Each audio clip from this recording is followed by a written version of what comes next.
കുമ്പാരിമാരെ പതിവ് പോലെ നമ്മൾ നേരെ മുടക്ക് നമ്മൾ പിടിഞ്ഞിട്ട് വരുമ്പം തന്നെ കാണുന്ന കാഴ്ച ഒരു ചേട്ടൻ നല്ല പച്ച കരിമ്പ ചായൽ എടുത്ത് വയ്ക്കുന്നതാണ്. പക്ഷെ ഒരാഴ്ചയോട് നമ്മുടെ കസ്റ്റമർ നമ്മുടെ അയിലയും കോഴികളും കൊടുത്തോണ്ടിരിക്കണം. അതുകൊണ്ട് അവരും മടുത്ത് നമ്മളും മടുത്ത്. അതുകൊണ്ട് അയില ഞാൻ മൈൻഡ് വെച്ചില്ല. അപ്പോഴാണ് ഒരു എണ്ണം ഓടി വരുന്നത് കണ്ടത്, 3 പറ്റപ്പരമായിട്ട്. അണ്ണൻ്റെ പേക്കത്ത് ഞാനും ഓടി. നമ്മൾ പിന്നെ എടുക്കാൻ വിചാരിച്ച വേറെ ആർക്കും കൊടുക്കാൻ നിൽക്കത്തില്ലല്ലോ, നമ്മളങ്ങ് പൊക്കിയെടുത്തു. ഓരോ വള്ളങ്ങൾ വരുമ്പോഴും നോക്കി നിന്നു. പക്ഷെ നമുക്ക് പറ്റിയ മീനൊന്നും വന്നില്ല. ചില സമയങ്ങൾ നമുക്കിങ്ങനെ പണി കിട്ടാറുണ്ട്. മണിക്കൂറോളം നിന്നാലും ഒന്നും കിട്ടാറില്ല. ഇങ്ങനെ നിരാശയോട് നിൽക്കും നോക്കി കടലിനെ.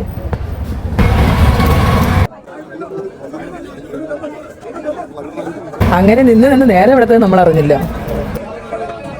അങ്ങനെ ഇരുന്നും മടുത്ത് അവസാനം വിചാരിച്ചു ചായ കുടിക്കാന്ന്. അങ്ങനെ നേരെ ചായക്കടയിലോട്ടു. ഒരു ചായയൊക്കെ കുടിച്ച് അവിടെ തന്നെ ഇരുന്ന് കുറെ കുശലങ്ങൾ പറഞ്ഞിട്ട് പിന്നെയും പ്രതീക്ഷയിലൂടെ കടപ്പുറത്ത് പിന്നെയും പോയിക്കൊണ്ടിരിക്കുന്നു. പിന്നെയും ഇരുട്ടിൽ വന്നിട്ട് വെളിച്ചമായിട്ട് നമുക്കുള്ളതൊന്നും കിട്ടിയില്ല. പിന്നെ നിരാശയോടുകൂടി വീട്ടിലോട്ട് മടങ്ങി. വീഡിയോ ഇഷ്ടപ്പെട്ടാൽ ലൈക്ക് ചെയ്യാൻ, ഷെയർ ചെയ്യാൻ, കമൻറ്റ് ചെയ്യാൻ മറക്കല്ലേ കുമ്പാരിമാരെ.